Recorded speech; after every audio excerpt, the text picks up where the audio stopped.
अब आप एक बात बताइए ना, सुशील मोदी जी का अखबार में हम बयान आज देखे, जातीय जनगणना पर बड़ा अपना पीठ थपथपा रहे हैं। अरे जातीय गणना जो है, अब वैसा इनका क्या जवाब है बताइए। जो केंद्र की सरकार कैसी सरकार है जो दिन में कुछ एफिडेविट करता है और शाम में कुछ एफिडेविट करता है।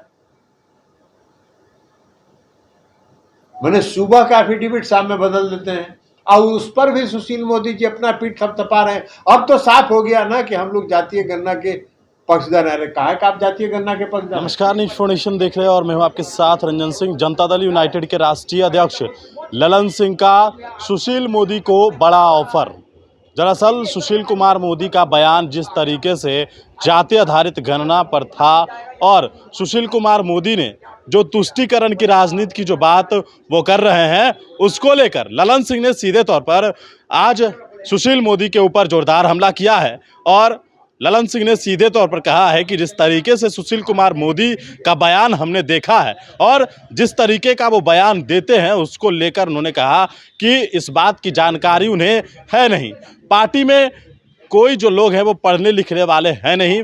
सुशील कुमार मोदी कुछ पढ़ते लिखते हैं, लेकिन उन्हें भी इस बात की जानकारी नहीं है कि जो शाम में एफिडेविट डाला गया था उसमें भी यह लिखा गया था कि जातीय जनगणना करवाने का अधिकार सिर्फ केंद्र सरकार का है। ये जो एफिडेविट है सुशील कुमार मोदी पढ़ ले। साथ ही साथ ललन सिंह ने जिस तरीके से सुशील कुमार मोदी पर तो हमला किया ही, और उन्होंने यह कहा कि अगर सुशील कुमार मोदी का तुष्टीकरण जिस तरीके से धार्मिक उन्माद फैला रहे हैं, वो धार्मिक उन्माद फैलाना अगर बंद कर देते हैं तो हम उनको अपने पार्टी में शामिल कर सकते हैं, उसके बारे में सोच सकते हैं। ललन सिंह का ये बयान जरा सुनिए किस तरीके से। हमसे प्रतिक्रिया पूछिएगा। इंडिया मजबूत है, उसका सबसे बड़ा प्रमाण है कि जब बेंगलुरु में बैठक हो रही थी तो आदरणीय प्रधानमंत्री जी दिल्ली में बैठक बुला रहे,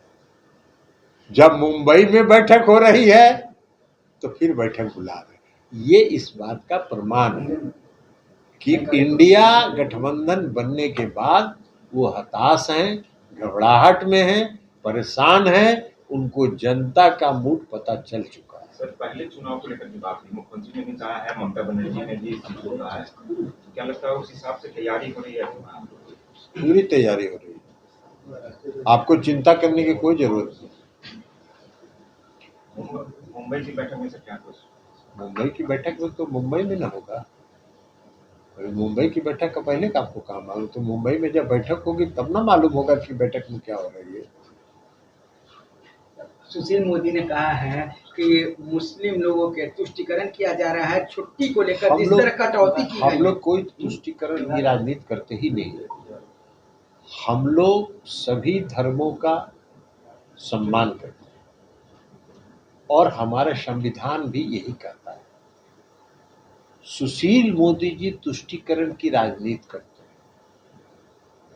सुशील मोदी जी की पार्टी, जिस पार्टी में वो हैं, वो पार्टी आरक्षण विरोधी पार्टी, वो पार्टी गरीब गुरुआ की विरोधी पार्टी, वह पार्टी जो पूंजीपति हैं उनके पोषक हैं, पूंजीपतियों को पोषने का काम करते हैं।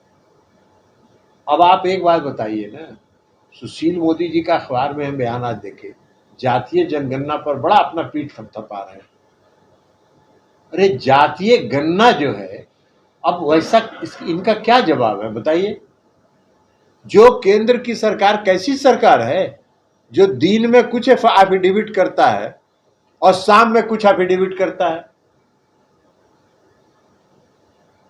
मैंने सुबह का एफिडेविट शाम में बदल देते हैं और उस पर भी सुशील मोदी जी अपना पीठ थपथपा रहे हैं। अब तो साफ हो गया ना कि हम लोग जातीय गणना के पक्षधर है। कहा कि आप जातीय गणना के पक्षधर हैं। जो शाम में भी आपने एफिडेविट किया है उसमें यह लिखा है कि सिर्फ केंद्र की सरकार को जातीय जनगणना कराने का अधिकार है। अब जिस व्यक्ति को, जिस पार्टी की केंद्र की सरकार को जनगणना, जातीय गणना और सर्वे, इस 3 चीज में अंतर ही पता नहीं है, उसकी क्या बात करेंगे। उनका पर्दाफाश हो चुका है, उनका पोल खुल चुका है, मजिस्ट्रेट चेकिंग में बुरी तरह पकड़ा चुके, लेकिन सुशील मोदी जी का समय पूरा हो रहा है। अब सुशील मोदी जी के प्रति पहले भी हम लोगों ने कहा है कि हम लोगों की शुभकामना है। वो हमारे नेता माननीय मुख्यमंत्री जी के भी मित्र रहे हैं, बहुत घनिष्ठ मित्र रहे हैं। सुशील मोदी जी पहले बयान दे चुके हैं कि भाई नीतीश कुमार जी प्रधानमंत्री मटेरियल है। सुशील मोदी जी कह चुके हैं कि एक मोदी यहाँ है ये है तो दूसरा मोदी का क्या जरूरत है। ये सब बात वो बोल चुके हैं, इसलिए उनको खतरा महसूस होता है। लेकिन हम लोग की शुभकामना है कि इस सब के बावजूद उनको कुछ भेटा जाए, मिल जाए। कम से कम बीजेपी में वही एक आदमी है जो कुछ 2% 4% जिनको ज्ञान है, लेकिन यह भी ज्ञान उनको नहीं है। एफिडेविट पूरा पढ़ ले, शाम का एफिडेविट पढ़ ले, उसमें भी लिखा हुआ है कि केंद्र की सरकार को है। अरे तो जनगणना आप कराइए ना, कौन रोका है? जनगणना तो आप करा भी नहीं रहे। हर 11 साल में होता है जनगणना। 2011 में जनगणना हुआ तो 2022 में होना चाहिए था, तो कहां शुरू करा रहे हैं? तो जनगणना भी नहीं करा रहे हैं, हमको जातीय गणना करा रहे हैं हम। तो जनगणना, जातीय गणना और सर्वे, इसमें जब अंतर ही पता नहीं है तो उसकी बात का क्या जवाब?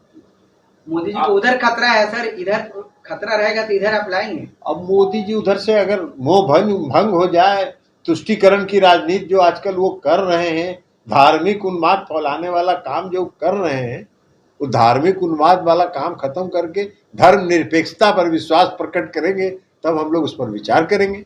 आप भी मुंबई जा रहे हैं?